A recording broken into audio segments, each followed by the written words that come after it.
All right, I'm going to do a quick video about the various sensors that I've used on the Dt466 in an F350 swap. The goal was to keep all of the gauges working in the cluster, utilizing the Ford ECM and the 6-liter sensors. So starting off here in the front is a tack. Is the crankshaft position sensor for the tack. There's also a camshaft position sensor. From what I've read online, you may need both of those. I've found conflicting information, both the cam and the crank sensor. But I'm using a signal converter. It's just a universal tack adapter that I got off of eBay made by a guy called Widget Man. And so what it'll do is convert the I think it's 60 minus 2 or 40 minus 2 signal that came with the on the 6-liter. And what you can see here is I've added these metal pickups on the crank sensor for I'm sorry, not the crank sensor, the flywheel dampener. Not even that, crank dampener. For the Dt466, I've added those in. So there's going to be 4 signals that universal tack adapter will change that into the signal needed for the 6-liter so that my tachometer works. So what's mounted there is just the 6-liter crankshaft position sensor held in a bracket. That bracket locks into a hex shaped hole in the front housing, and so it doesn't move. It's adjustable in and out just with flex. If you put an extension through the holes there, you can flex it enough to get it where it needs. And obviously I won't know if it needs adjustment until I've got it all together. So I'm going to come over here on the driver's side of the motor. Here is the stock location on the Dt466 for the oil pressure switch. And so that's where I've installed the oil pressure switch for the 6-liter. That comes directly off of the main oil galleys, so it should be a good reading.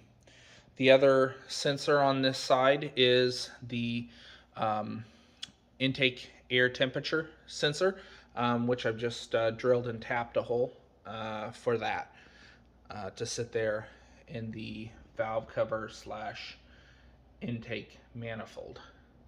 That is the only 2 sensors on this side of the motor.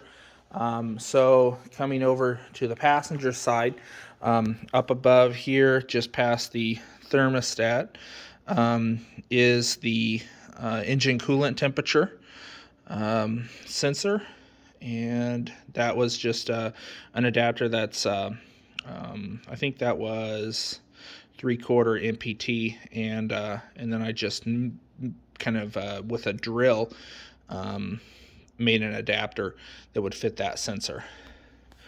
So then the only other 2 sensors are down here that are stock to the 6-liter, and actually that's incorrect. There's just one down here, and that is the engine oil temperature sensor. And I'll put it here in order to have flow coming past it so that it will have an accurate reading. Besides that, non-stock to the 6-liter, there are EGT probes. I put one in each cylinder or in each exhaust port, because it was easy, and I thought it would be interesting to see how that looked on a gauge, and what I'm using is just an aviation cylinder head temperature EGT sensor gauge for aviation that that displays them all in kind of a bar graph format, along with digits indicating the value. For each selected cylinder. Oh, there is one more here. It is exhaust gas temperature. I'll clock that a little. I'm sorry, not exhaust gas pressure. I'm going to clock that away from that housing when I'm done moving stuff around. It's tucked in there just to protect it. And then I've got, I'll have quick connects, or kind of quick connects, for boost, primary exhaust pressure, and secondary exhaust pressure, just so I can kind of get these compound turbos dialed in. As far as the engine goes, that is the only those are the only sensors that I have on the engine.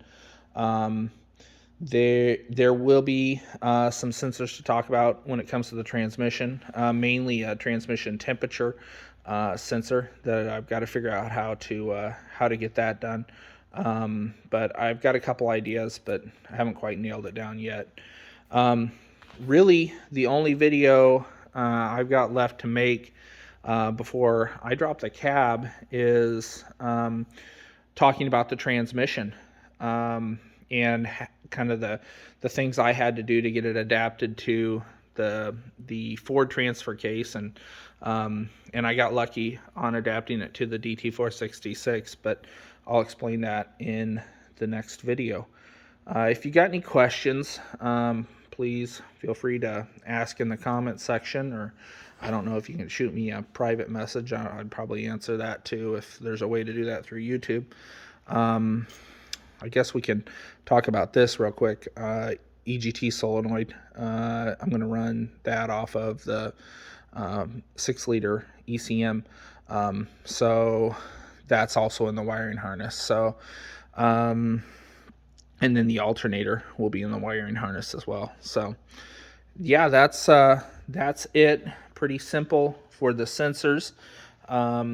We'll just have to see how this crank sensor works in the universal adapter, but everything else shouldn't have any issue working.